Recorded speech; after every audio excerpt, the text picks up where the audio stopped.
Welcome to Kiss Kiss Bang Bang, the big, butch, manly pop culture podcast that grew up playing action figures. Buff, rippling, half-naked action figures. I'm Shane Holland. And I'm Andrew Wheeler. Today, we are talking about Masters of the Universe. No, not that one. We are talking about the 1987 American sword and sorcery film based on the Masters of the Universe franchise by Mattel. The film was directed by Gary Goddard and written by David Odell. It stars Dolph Lundgren as He-Man, Frank Langella as Skeletor, with Courtney Cox, James Tolkien, Christina Pickles, and Meg Foster. And I don't see Robert Duncan McNeil's name written down here, but he's certainly in it. It was a critical and commercial flop at the time of release. Masters of the Universe has, however, developed a cult following over the years.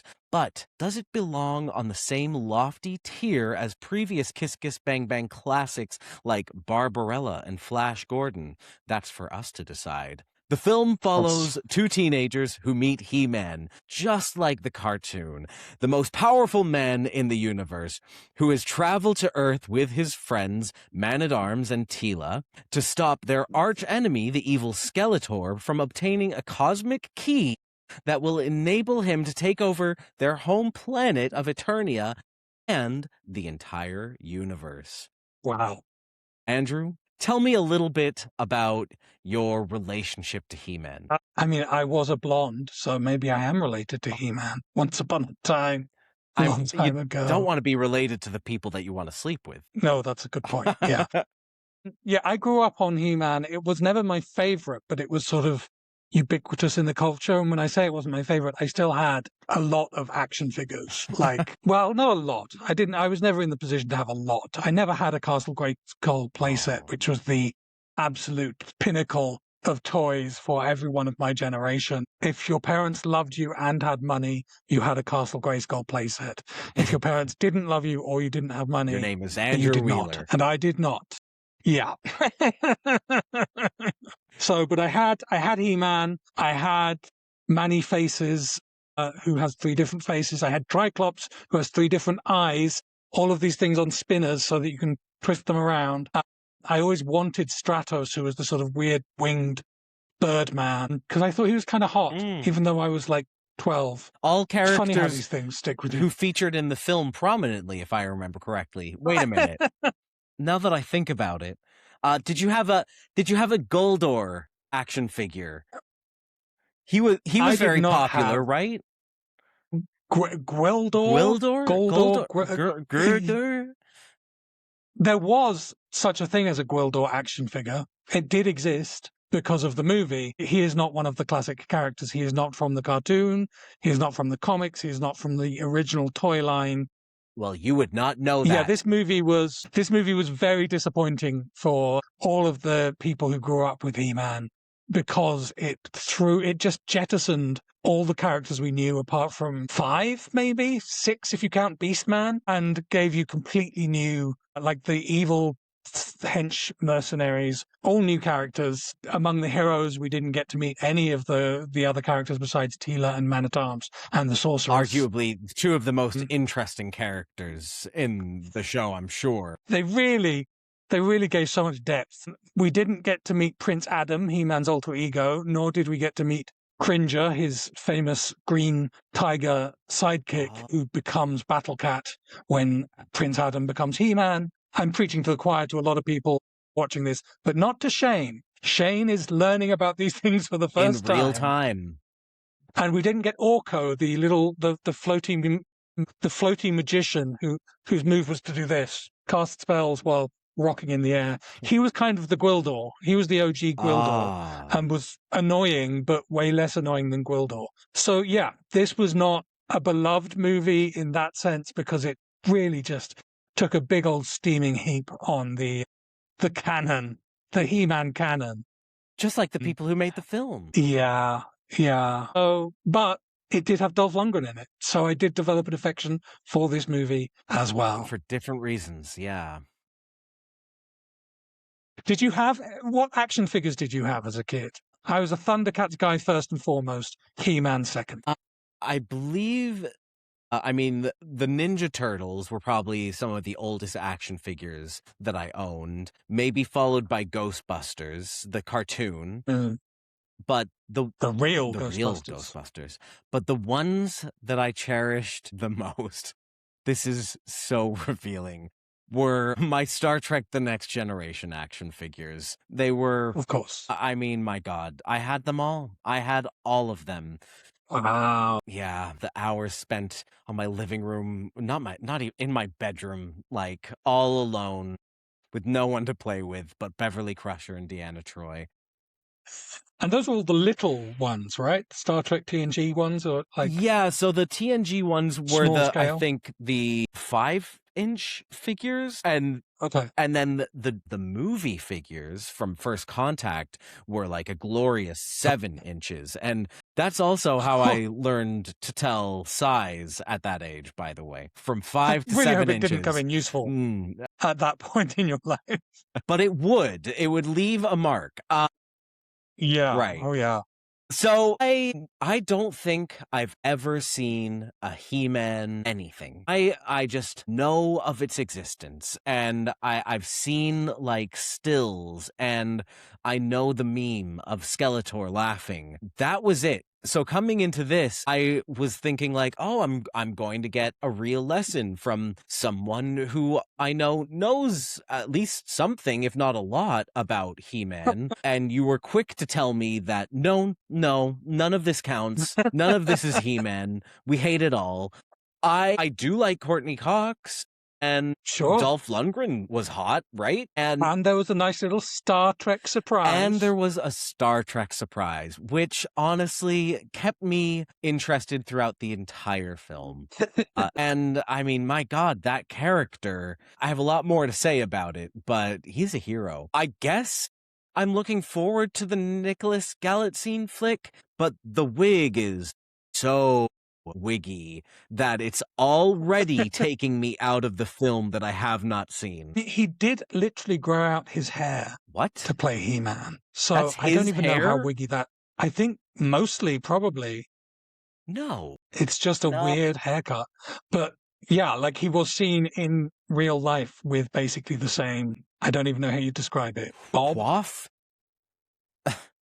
It's a big old hair. It's just the way But that it yes, the comes Nicholas out Galitzine movie. from his like forehead. It looks like it's not even a lace front. It's, I don't know, there's just something otherworldly about how it sits on his figure. I'm sure they did a little bit of, adding hair pieces here and there. Or he's just young and virile and his hair grows forcefully. Wouldn't know it. Would not know it. But we will be covering the Nicholas Galitzine Masters of the Universe next week. So come back to check that out. That one has all the favorite characters. Oh my gosh, I've just realized Shane doesn't even know about Fisto. Yes. No, I've never heard of this Fisto before. In this context? Context? One of the many things I found interesting about this film was that no one could seem to move the lower half of their face. Skeletor, Groldor, He-Man. There's a lot of, interesting prosthetics. Not in Dolph Lundgren's case. That's just that his face is all muscle. Every part of that man is muscle. It was also very clear to me that he was speaking phonetically. From the fact that, I mean, I know he was saying English words, but it wasn't registering in my brain like he knew he was saying English words. No. And then also for the fact that he had 20 lines in the entire film. And when he gets to the one line that I think everyone knows, it sounds more like,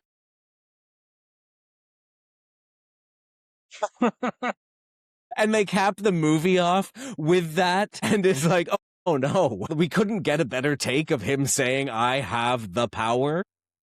He clearly had not yet learned English. This was his second major movie role, his third movie role total, but he was propelled to fame playing Ivan Drago in Rocky 2, I guess? 3? Who knows? I don't remember. I should check on my Ivan Drago action figure. I don't know where he's gone. He's usually behind me somewhere. Uh-oh. Check in front of you. He'll show up. Watch out for that left hook. So yeah, he had played a Russian and therefore not had to speak English well, if at all. I don't know how much English dialogue even Drago gets. And yes, he was in a Bond movie where he had no lines at all and was a non-featured extra. So this is his third film. He has not yet quite grasped the intricacies of the language. And that's okay. Like, English as a second language, totally fine. I have no problem with that. I just found it interesting that, you know, he's cast as the lead in this film and is relegated to not having any lines in it. Yeah, it really stood out this time watching it, just thinking he's not actually in the movie that much in a way. Like, yeah, I'll tell you who is though, and I think it's time to move on to our next category, the women. Wow. This is a movie about baby Courtney Cox, and she takes a lot of dark things in stride. yes, the one scene in particular that is so dark that it's brilliantly evil, but it's also way darker than this movie is otherwise, and it's shocking. I mean, so there's a shootout. We can spoil it, I suppose. There's spoilers no need not for to. this 39-year-old film. I'm older than this film. That's hard to believe. God, how does that feel? Old. So they're in this shootout with about 20 Darth Vaders, and Evil Lynn is trying to get the key, the device that opens up the dimension, Handwave. And Courtney Cox is holed up in the back of a electronic music record store, and she looks behind her outside the window and she sees her mother calling to her. Now, it's explained at the beginning of this film that her mother and father died in a plane crash. I mean, God, it's so 80s, 90s to have the lead of your film or TV show be an orphan. Yeah.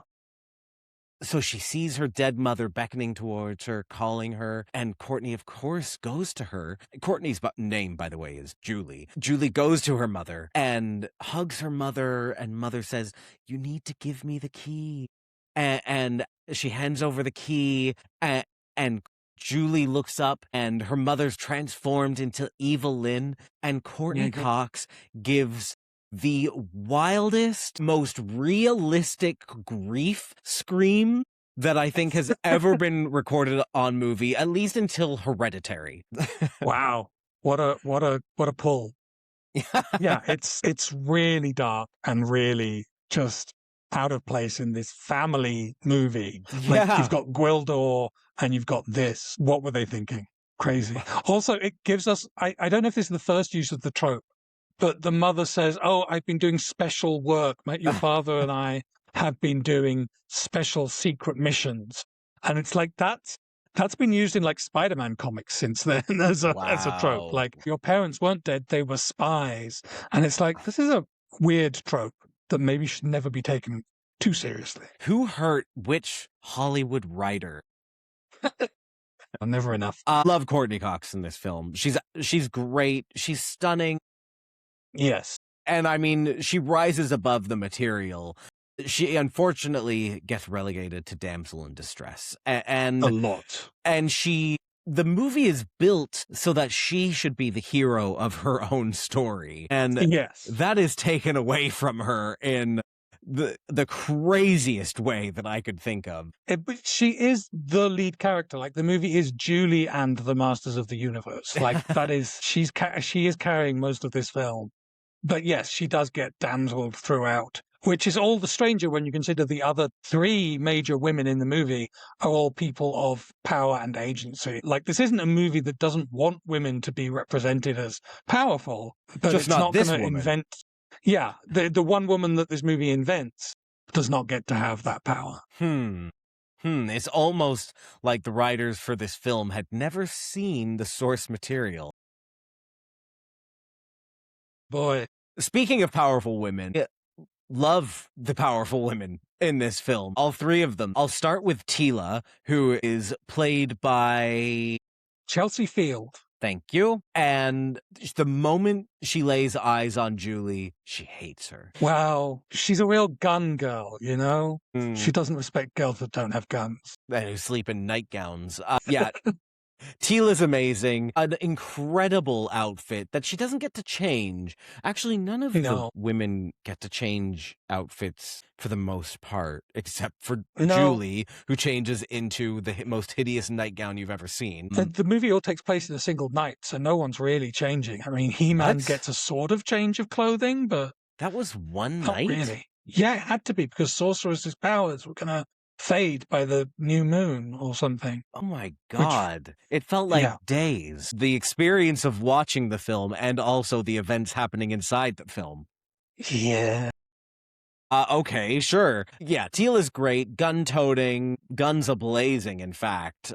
Takes down... she's a bit of a marksman. I feel like she takes down more than her fair share of Darth Vaders.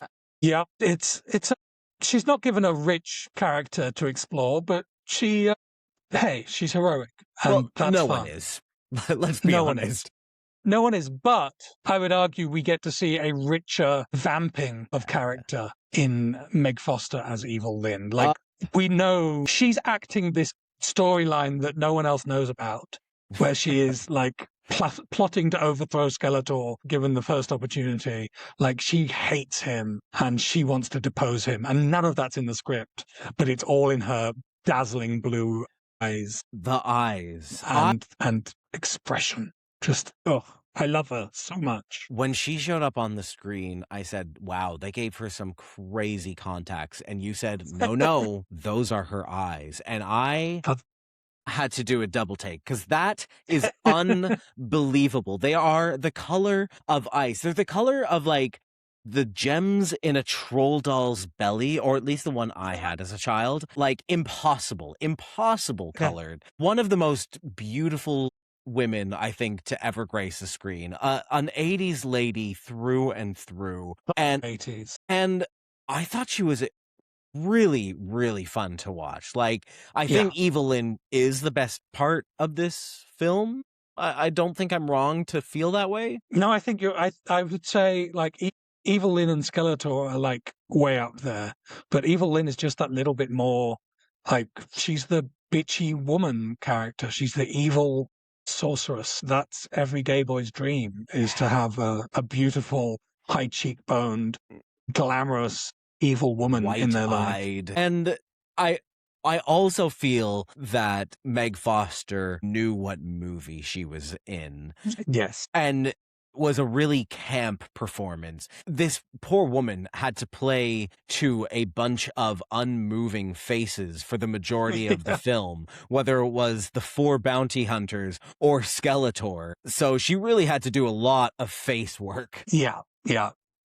Years before Botox took over the industry. Looking at pictures of her, like, now, she's still absolutely gorgeous and glamorous. And I don't see the kind of fillers that I see in other women. That's not to shame women who use fillers. I'm just saying that she seems to have, like, gone the natural beauty route. And, of course, because she has that sculpted face that needs no touch-ups. No wrinkle could mar a face that beautiful. Yeah, it's time for the Meg Foster Renaissance, I think. Yes. And then there's the third woman. Fourth Superwoman.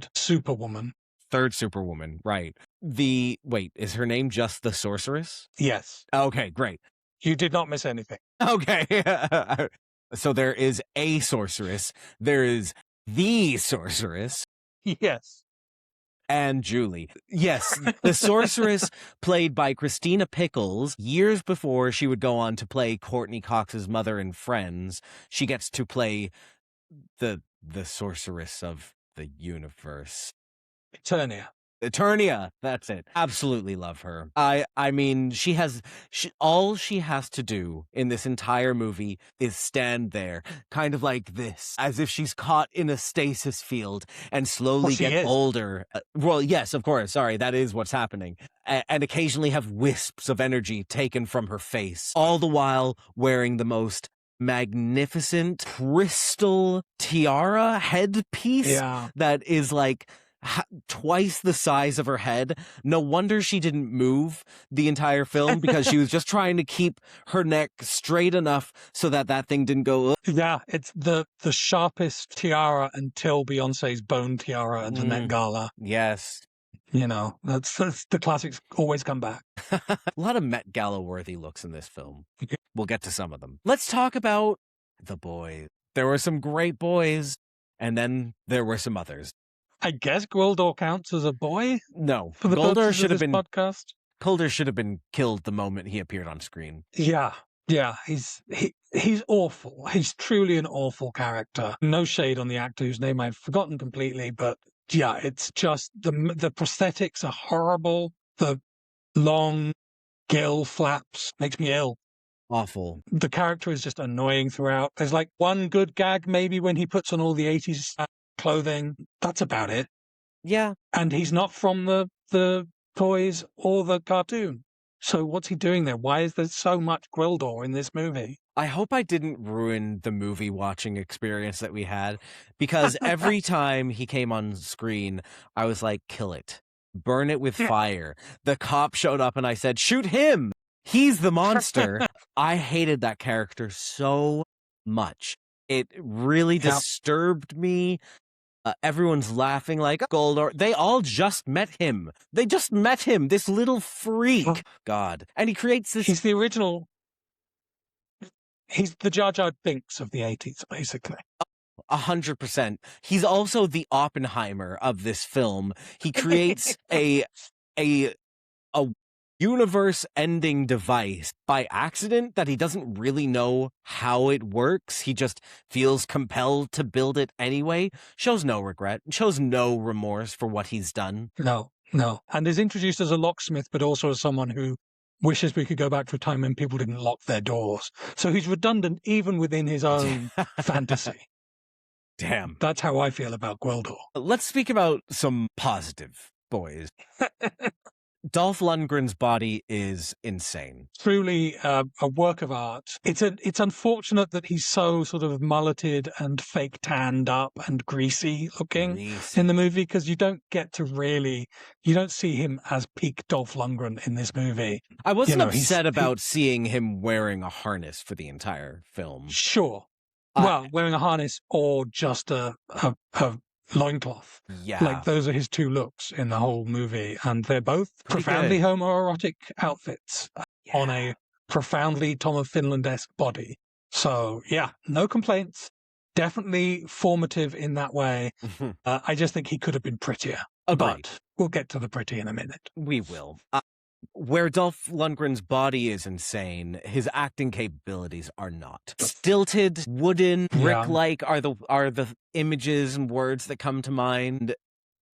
You know, for a movie that should have been about He-Man, the movie tried to do anything but focus on He-Man, and one can't help but wonder if the casting choice was the reason. It's funny that they have been trying to cast a new He-Man for a long time until this Nicholas Galitzine movie came along. And they haven't been going in the direction of bodybuilders, shall we say. They've been going in the direction of young, talented actors who they think can get in shape, rather than start with a shape and try and teach him to act.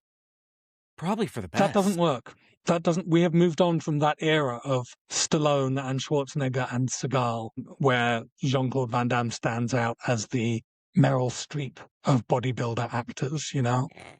Damn, that's our best. The whipping scene was titillating, and not just for us as an audience. It was evidenced by both Evil Lyn and Skeletor's quivering, breathless reactions to it in film. The way Skeletor is clinging to his staff, like, yes, you shall have yours, He-Man. Yeah, really good stuff. Frank Langella generally having a great time in this movie. Yeah. Like, his Skeletor is one of the great camp cinema villains. Not really very close to the animated version, but equal, I think, in the richness of the delivery. And yeah, he's a very good villain, even if he's not the Skeletor that a purist would expect. Right. I did think that I remembered Skeletor's voice a bit higher pitched and Yes, whinier, yes, and Frank Langella is not that, no, but entertaining, very entertaining. Again, like him and Eva Lynn really boosting the quality of this almost completely terrible film. I can't wait to rate this one. I think, well, we could talk about the Polish American cop character, but I have very little to say about him. Lubick? He's just almost, yeah, he's almost as annoying as Gwildor to me, and a similar size. Yeah, like most cops, Napoleonic. Yeah, the character choices, or the script choice, I guess, that Lubick, having spent 5 minutes in Eternia, decides to quit being a cop and move to Eternia to marry the sorceress? Or no, sorry, not marry he married a woman, the fifth woman who doesn't get a name, who is the only other woman to appear in this entire film, I guess, But other than the most waitress 80s at the woman. beginning. The most Oh, yes. 80s woman. So woman number 6, we'll call her. Yeah, just such, I mean, in a film full of useless characters who I'm assuming are not from the text, No. Lubick felt like the cherry on top of the cake. Yeah, like cops are not fun characters generally, and this one was just. I mean, this one seemed very actually emblematic of cops. Like, Yeah. he was very trigger happy. He was very sure of his own authority. Dismissive of women. Yeah, yelling at people all the time and getting in the way. So actually, maybe it was a brilliant performance. Brilliant performance. Well done for that man. I'm doing a 180. I loved it. I thought Lubick was perfect representation. Exactly what we need to see in film. Let's talk about the boy of the movie, not the man. The boy. Robert Duncan McNeil, Tom Paris from Star Trek Voyager. One of the great Star Treks, Andrew. Baby-faced, just so full of life. He, a musician, and a terrible musician. Maybe from like the period where we had the worst music, like all synthesizer, no beat. Oh, God. I couldn't imagine going to that prom and listening to his music. Also, prom, like those kids were well past the age of prom. But yeah, I used to hate Kevin. Like the first time I watched this movie, and then I would cling on to that memory every time I watched it subsequently. I thought he was such a grip and such a frustration that he was getting so much screen time, and Dolph was kind of pushed to the margins a little bit. So I was a Kevin hater for a long, long time. But this time, I grew to love Kevin. You saw it through my eyes. I forced you to. Yeah. I thought, look, he is not meant to be the hero of this film by standard film logic, but he is thrust into that role in the craziest way possible. So the device, the instrument, the key, the whatever the fuck they called it works by emitting pitches and frequencies, and that creates a kind of song that opens a dimension to a different universe, and you don't know which universe you're going to go to, but it's based on the sound, the music that the device makes. Well, Kevin is a Kevin? Is that his name? Yes. Kevin is a musician, and he has this amazing superpower where he listens to a song a few times and he just remembers the melody. Like, who could do that? And so the thing breaks, the device breaks, and they're like, oh, they stole He-Man. They kidnapped He-Man, and they've poisoned Julie, but we need to go to Eternia to save him and her, but we can't do it because this device is broken. And Kevin's like, I know how to fix it. I can play the music. And they're like, what? He's like, I remember it. And it's like they played the music about 7 or 8 or 20 different times throughout the film. So it's really incredible that he's the only one who can remember it. And that just goes to show you he's really good at his job. And so he plays this music on a synthesizer, or do they fix the device, or is it just they hook it up I think to an they amp? hook it up. They hook it up to a keyboard and an amp, and yeah, that's it. And it saved the day. It blasts open that portal, baby, and he saves the day. Really wonderful, wonderful work. Anyways, Yeah. I thought he was fantastic. He is, like, this time around, I did appreciate how cute he is. His little sweet peach fuzz cheekbones. It's like, oh no, he's very pretty. And like, I used to have a crush on Tom Paris. Yeah. In fact, I even had a crush on first crush Tom ever. Locarno. Yeah. Or whatever his first name was. Was it also So, Tom? yeah. That can't be right. Probably is, actually. Ensign Locarno. Yes. Those who know will know. Yeah, I think Robert Duncan McNeil was absolutely my first crush. So, of course, it was going to bring some nostalgic feelings back. But I really do think he did, again, a great job with the material given. Like, him, Courtney Cox, they keep this movie light despite some, like, really dark circumstances that they find themselves in. And then on the other end, having Frank Langella and Meg Foster doing this incredible camp performance. I mean, that's actually what makes it camp, is that you've got these people taking it super seriously. And then these people who are like, yeah, right? I did think it interesting that for no reason whatsoever, Julie is like, starts the movie like, yeah, I'm gonna dump him. Doesn't really have a reason or an explanation as to why. She's moving, and she's moving on. She's also moving to New Jersey. Like, Julie, you do better for yourself. Your parents just died not even a year ago. Sure, and they were rich because they own their own plane. Her parents died because her father crashed the plane that he owned. The 80s were a different time, man. Wow. Let's never go back there. No, we're there, unfortunately. Should we talk about the music? Because we kind of segued into it by talking about the key. The key. And the fact that the big gizmo of this movie is a synthesizer, just a weird tower synthesizer. Like, that tells you a little bit about the period, about the fashions and the fads. Like, oh, we loved things that went perfect. Yeah, interesting needle drops. I feel like I'm living in a box. I'm living in a cardboard box was a song that I didn't realize was a real song until this film. I thought that maybe it was a parody of a song, but that children sang on the schoolyard. But no, apparently it's a real song. And then there was a couple country songs thrown in, definitely when she's at the diner. And then I think like when they're driving at some point, and it's like that was it for the needle drop moments in the film. Yes. Interesting choices for a Masters of the Universe film. You could have had so much more like great 80s, and by great I mean camp synth 80s pop rock. You know? Yeah. Like the movie built around synth rock, and there's no Tears for Fears. Like, I'm trying to think of other like really 80s bands here. Duran, Spandau Ballet. Thank you. I knew I should have asked the source.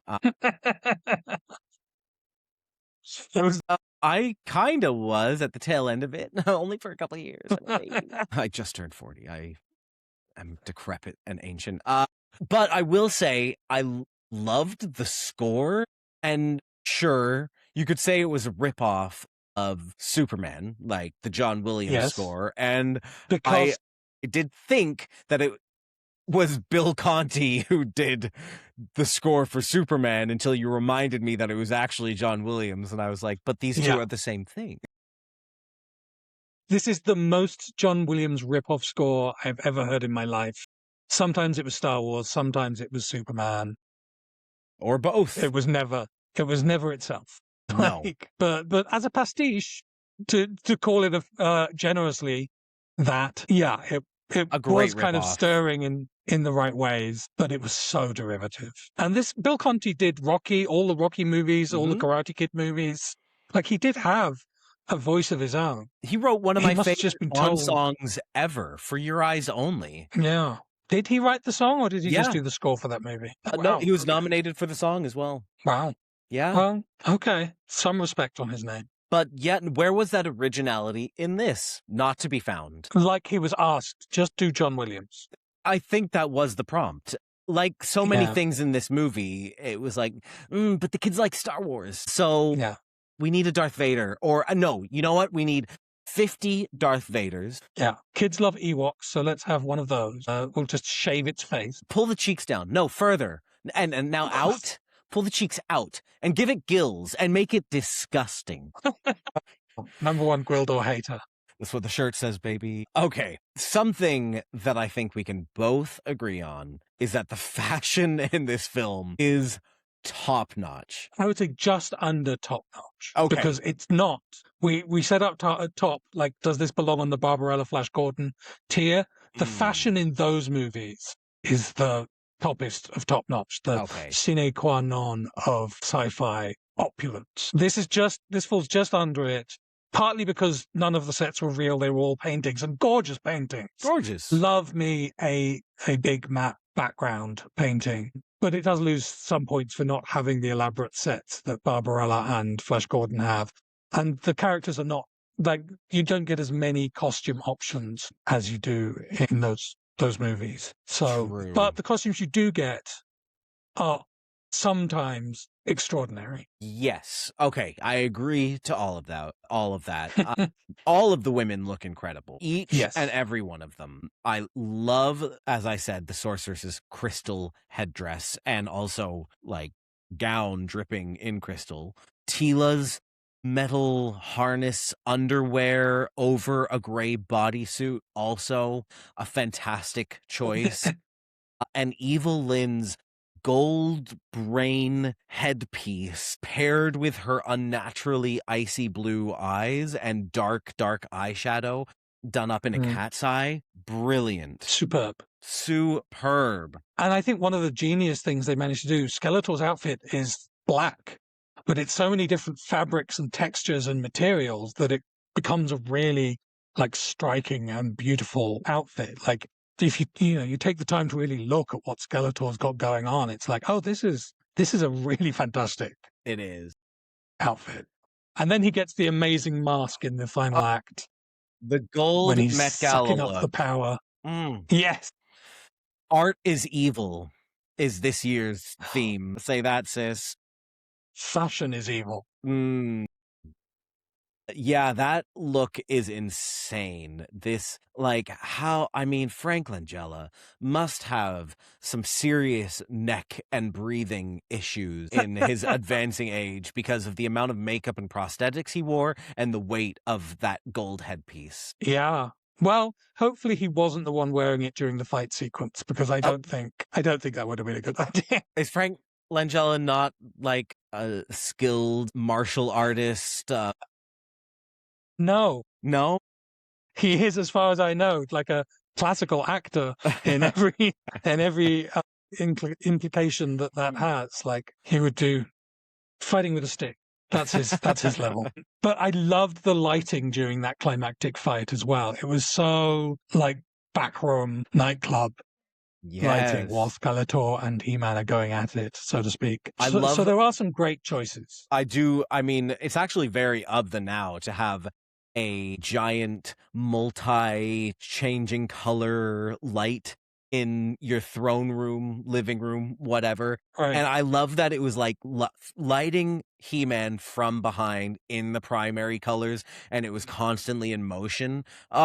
Really beautiful. Like, there were some really well-crafted scenes and direction in this film. Not throughout, just in certain parts. Yeah. The problem is Earth. The problem, as is so often the case, is Earth. Still. Okay. The fact that there are only 3 set pieces on Earth, and that takes up a full hour and a half of the film. A lot of it's in that one alleyway with the backwards pizza sign. And the backwards, like, why couldn't we just reverse the shot so that the audience could read pizza? Would that have been too Because distracting? it would be too Would it have been distracting. as distracting as the backwards pizza sign itself? Just made me want a pizza the whole time. God damn it. This isn't the goddamn Ninja Turtles. Yeah, so half of the film was filmed in that back alley. A third of the film was filmed in the music store, the musical instrument store, and then like the other third of the film was Courtney Cox's house. Courtney Cox's house, and all of this at night. So not a lot of levels to what we're seeing here. Yeah. And every time they got away from it, they went back to it, whichever scene it was. So yeah, not a lot of variety in what we were seeing in this film. No, and so such a stark contrast to all the like cool glitz of Eternia. You know, it's like, yeah. Why must we go back to Earth? Why can't we be here on the planet where they whip muscle men with an energy laser whip forever? And actually, even the 80s fashions weren't particularly memorable when they were on Earth because, in part, as you noted when we were watching the film, there were no people anywhere. You almost never see people. There's a couple extra cops. Some people at the restaurant. The first time we go to the music store, I think there's like someone shopping. Yes. But I could be wrong. There might not have been anyone shopping but our main character. There was a guy leaving. Right. Okay. And that's it. The extras were all Eternia soldiers who are all wearing the same thing. Yeah. Yeah. Missed opportunity for some kitsch, but they didn't know it was kitsch at the time. No. They just thought it was fashion.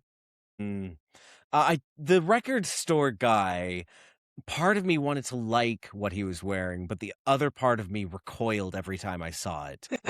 It was a very 80s Letterman not a Letterman jacket, but like I don't know, it's the kind of thing you'd honestly see the Fresh Prince wear. It like multicolor block colors, and then he'd had a bandana around his neck and like a big fisherman's cap, poor boy cap that honestly Will Smith also could have worn. It was kind of an appropriative costume, actually. He kind of looked like Goofy's kid from the Goofy movie. Damn. Yeah. It's that vibe. Yes. Of that era of the 80s. Yeah. Interesting. Fashion dweeb. Okay, let's talk about the queerness. Now, I don't have anything written down here. I mean, we've already talked about a couple of things. But they're really almost all just one thing, which is Skeletor is obsessed with this big, tan, sweaty muscle man. Like, he is queening out over He-Man all the way through the movie. There's very little established into what their relationship is, but you would think that was his ex that he was going after. Relatable.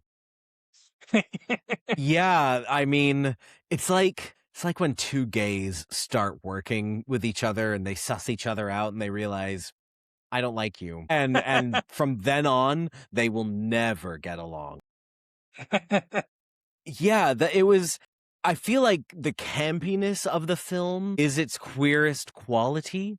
The evil Lynn being mother is kind of high up there on the queer factor. But if we're looking for text instead of subtext, you ain't gonna find it. You're not gonna find it here. There's an element of bondage. Skeletor literally says, He-Man is my slave. At one point. The whole whipping sequence where we get Dolph Lundgren's glorious chest in full display, like very BDSM. Everyone's wearing a harness, of course. Yeah. So there's something to that, but it's not deliberately queer. But at the same time, it's the 80s, and like leather harnesses and BDSM feels very 80s to me. Like that was the scandal of the time. Like, look at these queers with their leather and their whips. That was so nice of them to just call us queers. They meant it differently. They freighted that word differently. Right. We took that word back. So, yeah, it's like, it's a little bit like they must have known but they didn't address it in any way, really. So were they just hoping they could get away with evoking all this sort of queer imagery without being regarded as a queer movie? Because it's Yes. not a queer movie. Yeah. Yeah. The answer is yes. They The answer absolutely is yes. they thought they could get away with it, and I think they successfully did. They kind of like desexualized He-Man. He doesn't have a love interest. I found that really interesting. Like Teela could be his love interest, but absolutely is not in this movie. Julie could have like been torn between He-Man and her Yeah. old boyfriend, which would actually have been a great motivator for her character as Yeah. a decision at the end of the film. Like, no, I choose Robert Duncan McNeil because Yeah. pretty boy. I would say the most erotic moment of the whole film is when Evil Lynn is torturing Kevin with that collar that makes him tell the truth. And he is glistening and sweaty and submissive. And it's like, oh, okay, this is hitting me differently than it did when I was a kid. Yeah, I'm hating me differently. Yeah, that was really hot. I mean, God, it really brought me back to some dark times. Just sweaty and kind of like devoid of thought and feeling. Oh dear. I think Robert Duncan McNeil made a beautiful bottom in that sequence. Yeah, That's he did. all I'm He gonna really say. did. And that's how I'm going to remember it this evening. Andrew, is there anything else that you have to say about this film before we give it a score? I don't think so. I'm excited to see what the Nicholas Galitzine version does differently. Let's say that. My worry is that it looks a lot like Guardians of the Galaxy. And in like this movie was clearly a ripoff of Star Wars and Superman. Is the new one going to be a ripoff of Marvel movies? We'll see. Right. We'll see. Maybe. Okay, now we're going to score the film. We always give it a base score between 0 and 5, and then we award bonus points for the categories we just discussed: women, boys, fashion, music, and queerness. If anything was particularly egregious, like racism or sexism or homophobia, we have the right to subtract 1 point as a penalty. But let's start with our base score. Andrew, what do you give this film? I think it absolutely deserves a sweaty, veiny, muscular 2 out of 5. Okay. Ooh, damn. And I like this film, kind of, but like it's so cheap and so. And I still carry that resentment of not getting the characters. My action figures were not on the screen, you know? I think I'm right with you. Like I enjoyed yelling at the TV more than I enjoyed the film. I enjoyed the experience. Yelling mostly at Gwildor. I that is true. God, you know what? You just remind me of Gwildor. So yeah, 2 is the only thing I can give this film. Yeah. All movies with Gwildor in cannot go above a 2. Gwildor? Gwildor? Gwildor. Every time I heard it, I heard something different. And I feel like everyone in that film said something different every time. Probably.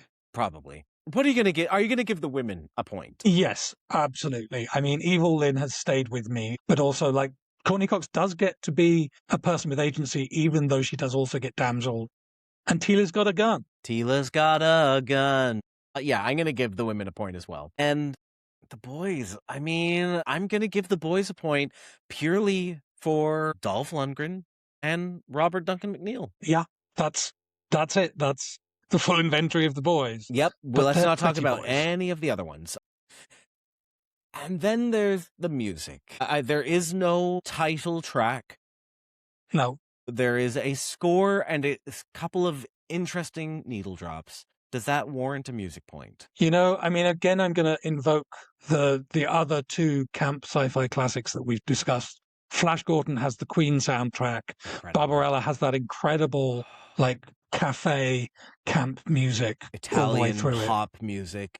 Yeah. Yeah, that This gives us nothing even close to that, nor even close to what the 80s was capable of. So I cannot give it a music point. Absolutely not. I mean, this is the man who wrote For Your Eyes Only, and he couldn't come up with a He-Man theme? For shame. Masters of the Universe. Da, da, da, da, da. Perfect. Fashion? This one is the the trickiest, but I'm going to say yes. I think it scrapes in, even though the 80s fashion, like the 80s music, was not in enough evidence. But what was there in just Skeletor and Evil Lyn's outfits alone, and also Dolph Lundgren in a loincloth, leather loincloth.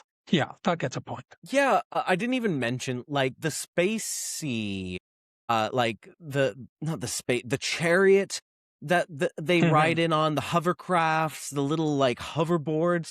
Really loved the sci-fi stuff in Yeah. this film as well, and I thought it was like interestingly designed. Didn't feel like a ripoff of something else. Yeah, I'm gonna give it the point as well. And then we have the queerness. For me, I can't. I just can't. I'm sorry. You're right not to. It does not deserve a queerness point. No. Now that gives us a base score of 2 and a gay score of 3. Do you feel like this movie deserves a penalty? I don't think it does. Again, it's the situation where some things are absent, i.e. people of colour are completely absent, but the movie is not offensive on that score. It's just negligent. And we tend to give the penalty for when it's offensive. Right. And actually, yeah, the representation of women, apart from the constant damseling, is kind of okay. Yeah, women have a lot of power and some agency in their decisions in this film. Yeah, I'm not going to give it a penalty. So I'm pretty happy with that score of 5 out of 10 for a real 5 out of 10 movie. A real 5 out of 10 movie, perfectly pitched. Thank you. And I'm sure that's how it was pitched to the Globus team. So if you enjoyed this video and our quite hot takes on this very cold movie, don't forget to hit the like and subscribe buttons. Tell your friends. You have the power. If you like any of our content, Connor Story content, Connor Story stories, then be sure to check out a plethora of that material, and there will be more to come because that guy ain't slowing down anytime soon. So true. Come back in a week's time as well for our thoughts about the new He-Man Master of the Universe movie.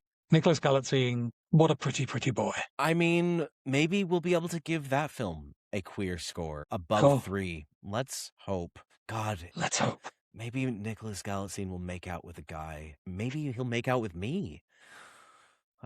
Anyways. That would get me. That gets a point from me. That would get a point from me. A big point. Thank you for watching and listening. And until next time, kiss, kiss. Pew, pew. Laser guns. Good journey. A good journey to you.